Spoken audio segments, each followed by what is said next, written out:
One does not need to listen to Trump to know how extreme he is, but only listen to the chants of his audience. Fight, fight, fight, they all shouted, as the president said one lie or false promise after another on stage at the RNC on Thursday night.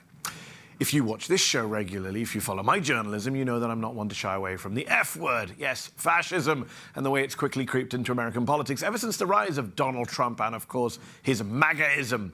And with a spineless GOP in Congress, a conservative court bent on carrying out Trump's wish list, and Donald Trump leading in the polls again, it's clear that American democracy is in grave danger. But naturally, there are people who disagree with that statement, people who may say, that's too alarmist.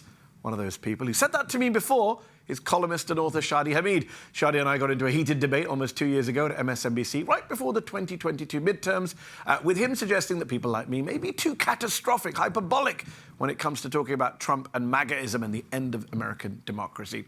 Back then, I wasn't able to change his mind, but of course a lot has happened since then, so let me give it another try. Joining me now is Washington Post Editorial Board member and columnist Shadi Hamid. Shadi, thanks so much for coming on Mehdi Unfiltered. Thanks for having me. In the wake of the attempted assassination attempt against Donald Trump, you published an article suggesting that maybe Trump would have a change of heart, writing, "A brush with death has at least temporarily ushered in a more reflective Trump."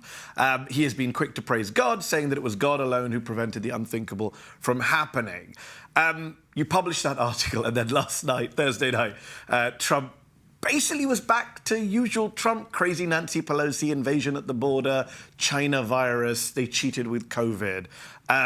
He didn't sound very reflective to me.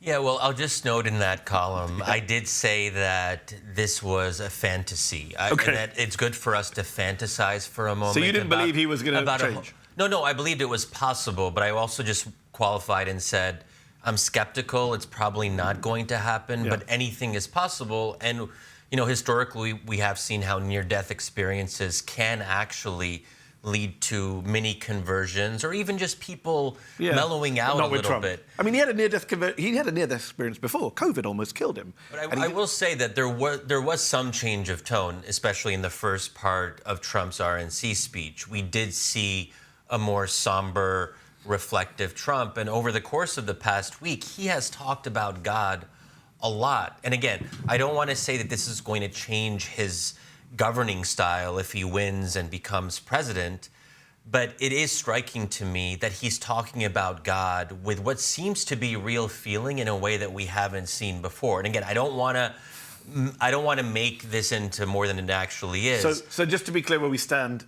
today, Friday, you accept that Trump's RNC speech on Thursday night, he didn't sound like a unifying or moderate or change man. He was the Trump of old for most of that 90 epic minutes that he kind of bored us with. Yeah, but it is worth noting that when he was reading off the teleprompter, and that shows that at least the Republican Party itself is trying to choreograph and like humanize Trump. But Shadi, surely you hear how you sound, at least when he was reading off the teleprompter for like 10 minutes of the 90. Okay, but look, I mean, in my column, I'm not here to necessarily like advocate and say I'm someone who wants to explore questions around religion and politics. It's a big part of what I focus on in my work. But Trump is not a religious man. He never has been. Exactly, yeah. But I mean, that's what makes it interesting to sort of like how will this have an effect on him? And what I did in the column, I looked at past assassination attempts, Erdogan, Gamal Abdel Nasser in Egypt in 1954, Reagan in our own country, and assassination attempts can radicalize people and make them more repressive, and that's what we saw with Nasser and Erdogan. So there is still a chance that Trump will really go back to full Trumpism if he actually wins and governs, and be more vindictive against his enemies if he follows on those footsteps.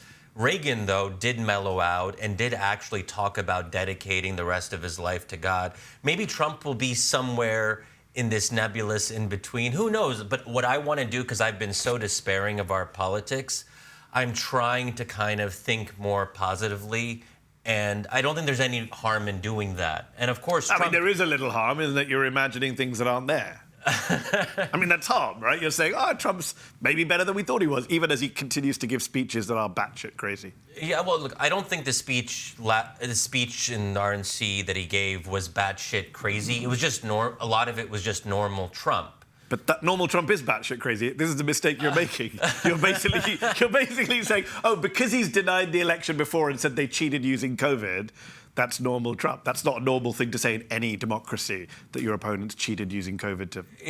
You don't believe the 2020 election was cheated or rigged? No, but this is Trump. I mean, I guess what I'm trying to say is that Trump is Trump, and it's a low bar, and that's what we got to work with. Some of us are trying to raise the bar. So after Trump's almost assassination, the editorial board at the Washington Post, which you're part of, put out a piece in which you all wrote, every participant in our civic life needs to conduct some soul searching. When I read a sentence like that, it feels to me, correct me if I'm wrong, if there's a bit of what we call both sidesing going on, as if everyone in our political spectrum is equally responsible for kind of violent rhetoric, incendiary conduct, ratcheting up the temperature, that the Democrats, the left, are as responsible for incitement as the right. But they're not. Like, factually, all of the extremist-related murders in America in 2023 were carried out by the right. All of the extremist-related murders in 2022 were carried out by the right. 75% of extremist-related murders in the US over the past decade or so carried out by the right. 4% by the left. I mean, the problem of violence and incitement and incendiary rhetoric is a almost exclusively right-wing problem in this country.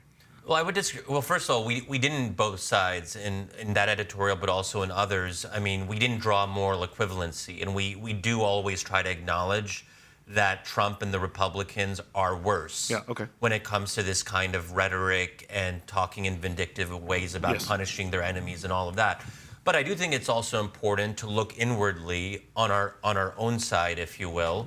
And to the extent that we are on the center, or those of us who are writing about the center left, we're not going to have a lot of impact with MAGA folks, but we can have impact with Democrats and left-leaning people. And I think there is necessity for reflection, because I think when we, for example, what would you reflect on? Oh yeah. I mean, we as Democrats, we do talk, unfortunately, a lot about how Trump is going to destroy America and make America into an authoritarian fascist state, that democracy is about to die.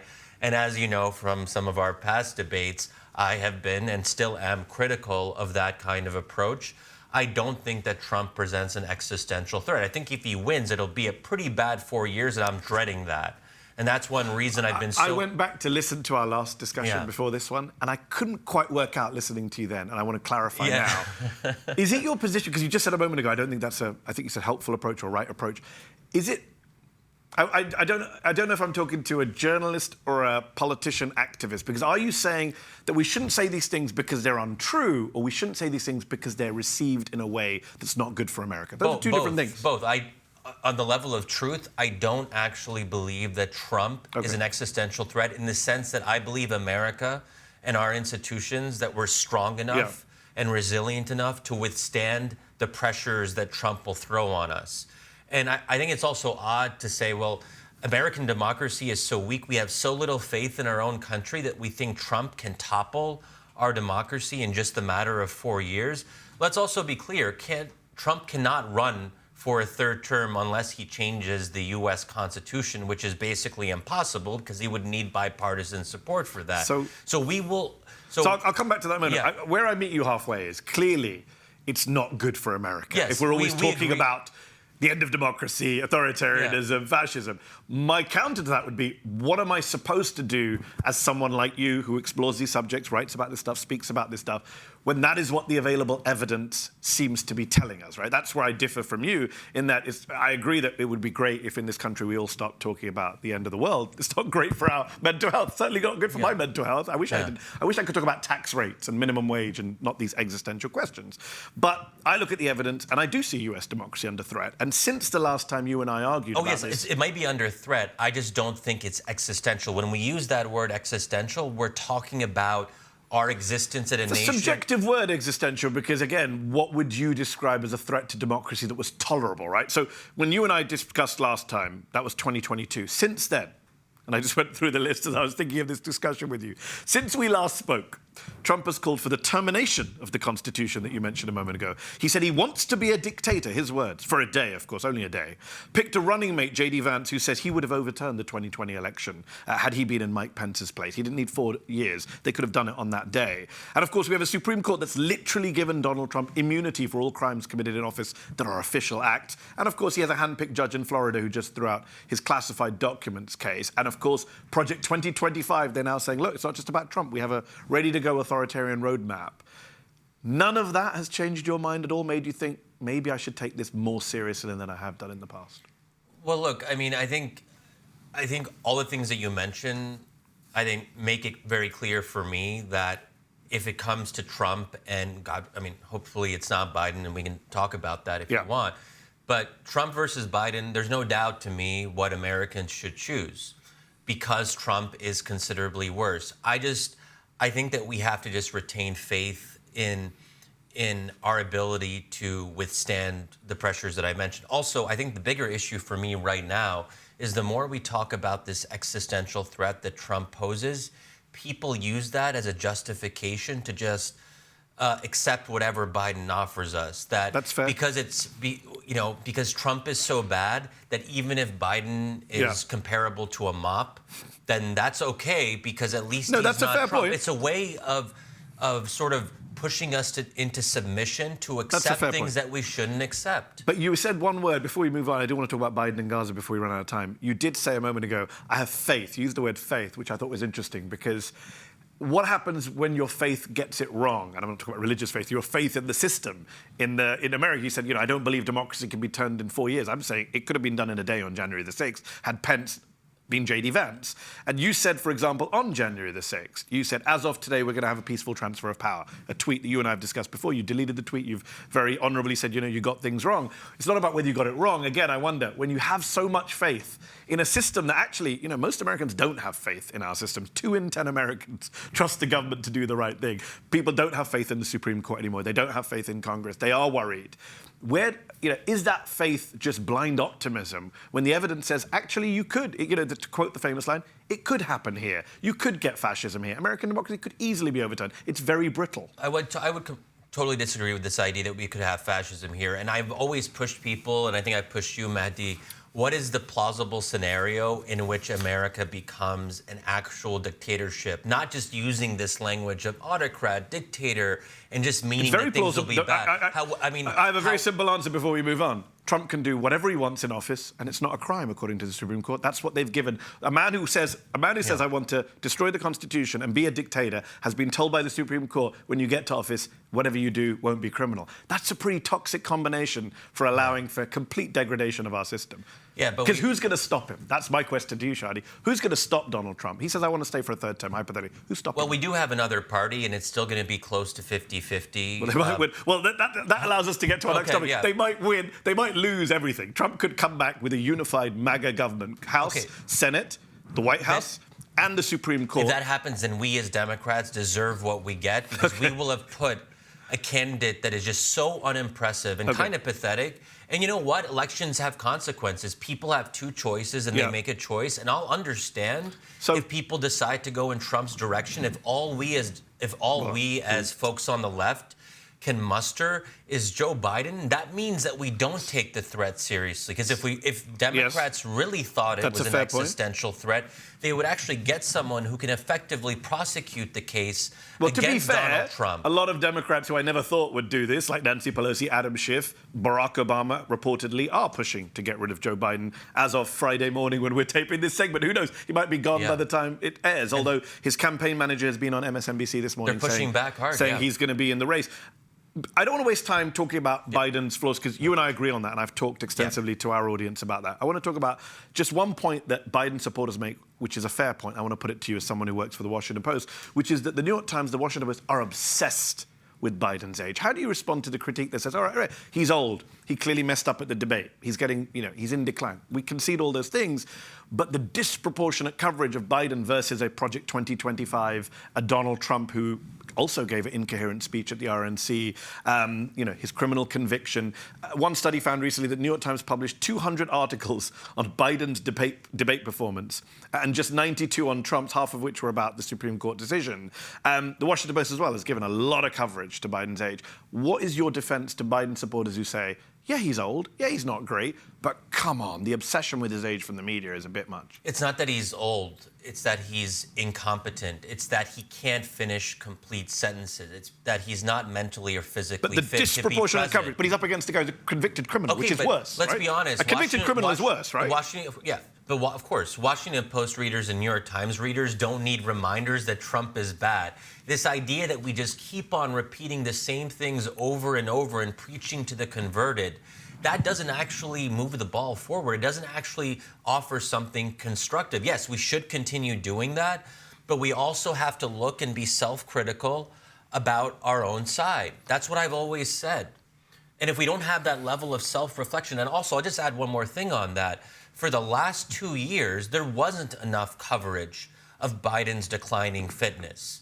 I actually think he's declined much more in recent months. But there was, let's be honest, there's been a lot of Democrats and also folks in the media promoting this idea that Biden was the second coming of FDR, that he was the empathizer in chief, that he's this wonderful foreign policy guru that knows all the... Let's talk about foreign policy before we run out of time. But Democrats promoted a fiction about Joe Biden. Joe Biden's a mediocre white man. Let's just be honest about it. Although we don't have time for this now. His domestic policy record, put aside his foreign policy, is something that compares to at least an LBJ for sure. Do you think Kamala Harris can beat Donald Trump? I think she has a better shot of beating Donald Trump than Joe Biden. She's not my ideal preference, and that's why I hope there can be an open mini primary, mini convention, and that we actually have different candidates throwing their hats in the ring, so Democrats can have a real debate about who the best person is. Why should we just use Kamala as our default? There's a couple of reasons. One is she's the vice president. But that's not automatic. It's not automatic. No, but she's already won votes in primaries and in a general election. She didn't really win many votes in the primary. As part of the Biden ticket is my point. Okay. And she also has access to his funds that no other candidate legally has access to. And of course, it will be a civil war in the Democratic Party if they overlook a black woman. Okay, I want to challenge that premise. You don't this think idea that Black people are going to be not everyone operates according to blind identity politics. There's more. So you don't think there'll be any issue? You don't think it'll be controversial? Color of our skin. I agree, but you don't think there'll be controversy? It'll be controversial, but why should we shy away from controversy? Why are Democrats so afraid of debate, of really just talking about things in a frank, open way? Politics is about conflict. The convention is a time to really air out these differences, and then whoever actually comes out in front, I have trust that Democrats will unify behind that candidate, because they won't have a choice at that point. Let's just be clear, yeah. Before we finish, Gaza. Yes. You joined the Washington Post Editorial Board on October 1st, I believe, just days before, of course, the horrific attacks on October the 7th, and then the horrific genocide in Gaza. You have been outspoken since then. You've been calling for a ceasefire. You've been criticizing Israel.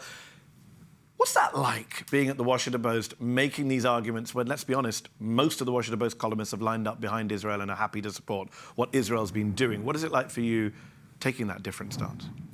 Yeah, well, I'm not sure if I'd really characterize all the Washington Post columnists having one particular view. I think it's more diverse than that. But I think that... I'm not sure that's true, but that's an argument for another day. But your voice stands out as a pro-Palestinian voice or an anti-Israel bombing voice. Yeah, sure. And I'm really proud that I can be at the Washington Post at this moment. I mean, I believe the only, Muslim columnist at a major newspaper, and to really be openly and unapologetically talking about Palestinian rights and the brutality that Palestinians are facing.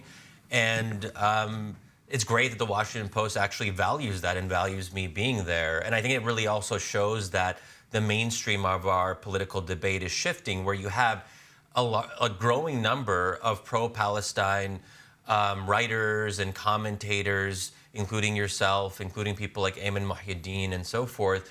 I mean, that would have never been possible post 9/11 to see this many Arabs, Muslims, brown folks actually kind of sounding the alarm about Israel's policies and America's relationship with Israel. So something is definitely shifting, particularly within the Democratic Party. And my hope is that a new generation will come in 5, 10, 15 years that will be more solid, like more balanced at least. Yeah. And that's not to say that the U.S. has to cut ties with Israel. I don't think that's realistic. But to actually have a balanced policy that talks about Palestinians as human beings, I mean, that's my hope, and that's something that I'm going to fight for. And as you're fighting for it, what is happening to Muslim communities in America? Last question to you. You wrote in November last year for the Post, but many of the Arab Americans who say they won't vote for Biden also report discrimination, growing fears for their personal safety. Fortunately for Democrats, the election isn't being held today. In politics, a year is a long time. Well, we've only got 4 months left. That was a year ago. What are you hearing from Muslim American, Arab American communities right now about who they're going to vote for?